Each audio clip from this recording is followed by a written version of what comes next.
Well, let's start with the wildfires, which are devastating huge areas in Europe. More than 200,000 people have been evacuated from the path of severe wildfires in France and 20,000 from fires in Spain. This is the Cap Ferret Peninsula in southwest France, where hundreds of people were put in boats to escape a fast-moving wildfire along the Atlantic coast.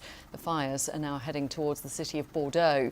Ministers say these fires are unprecedented. Extreme heat and unusually dry conditions have fanned the flames.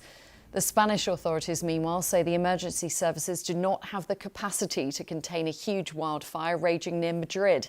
Tens of thousands of people have either been evacuated or ordered to remain indoors. Let's take a look at these live pictures from the region just outside Madrid. Spanish Prime Minister Pedro Sánchez will go to the area later to visit the Emergency Coordination Centre there. Both Madrid and Paris have called in EU help as flames whipped up by strong winds and boosted by drought tore through tinder-dry forests. Well, we'll have the latest live from Spain in a moment. But first, this report from Joe Inwood. Spain says these fires are impossible to control, but still they try. To the west of Madrid, crews tackle one of many fires that are approaching the capital. This is Cebreros, but in truth it could be many parts of southern Europe. An unprecedented combination of drought and heat, made worse by climate change, has left this landscape a tinderbox. Tens of thousands have been given the order to evacuate. People are getting out of Chapineria however they can.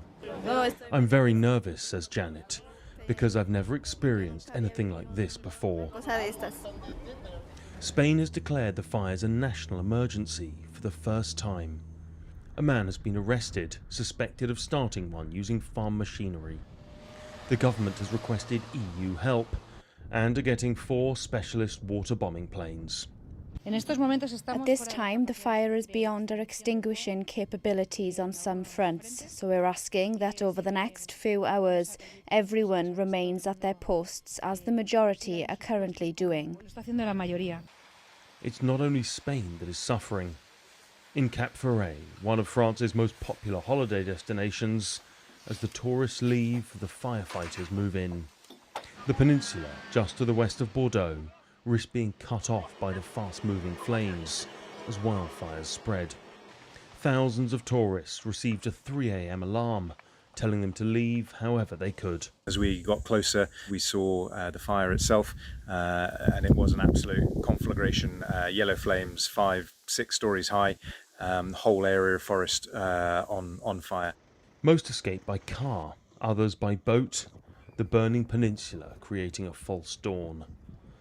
To make things worse, another outbreak just down the Atlantic coast in Biscarrosse, where tens of thousands have had to leave their homes. A stampede as the popular tourist town is enveloped by smoke.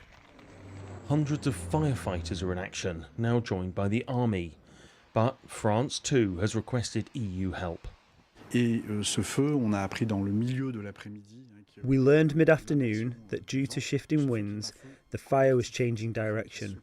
It feeds itself and shifts course. We learned that, driven by the wind, it was actually moving eastward, heading towards the Bordeaux metropolitan area. Back in Madrid, and more people seek relative safety. But they are fleeing through a parched landscape and fires that continue to spread. Joe Inwood, BBC News.